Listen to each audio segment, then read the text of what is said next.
En tout cas, aujourd'hui, il fait beaucoup moins chaud, on doit moins plonger. Il fait encore chaud, en revanche, là où il y a encore du soleil. Mais il y a un endroit de France où on n'a jamais trop chaud. Il s'agit de Cherbourg. Vous l'avez peut-être remarqué en regardant Evelyne Delia, jamais plus de 23 ou 25 degrés. Et personne ne s'en plaint, bien au contraire, là-bas. À Cherbourg, Axel Cariou, Xavier Toby.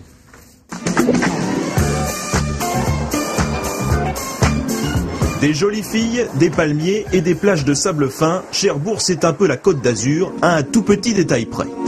Entre 24 et 34 degrés pour Nîmes. Vous l'aurez compris, Cherbourg est traditionnellement la ville la plus fraîche en été. La plus douce, corrigeront les Cherbourgeois, qui aiment le soleil quand il n'est pas agressif. Ah, la température à Cherbourg elle est idéale, c'est formidable, on ne transpire pas, on n'a pas besoin de changer de vêtements tout un instant parce qu'on est mouillé. On peut sortir, on peut vivre mieux parce que c'est pas rien d'être toujours à une grosse chaleur, moi ça me va pas.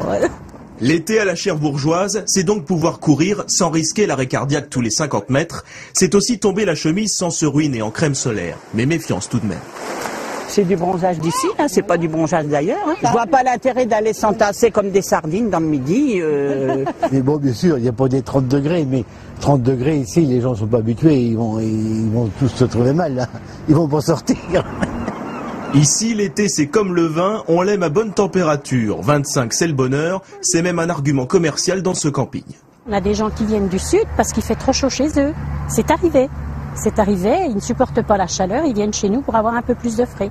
Et si vous ne voulez pas vexer un Cherbourgeois, ne lui demandez pas s'il pleut plus chez lui qu'ailleurs. Dans le meilleur des cas, il vous montrera immédiatement la direction de la Bretagne. Ah là là, cette guerre des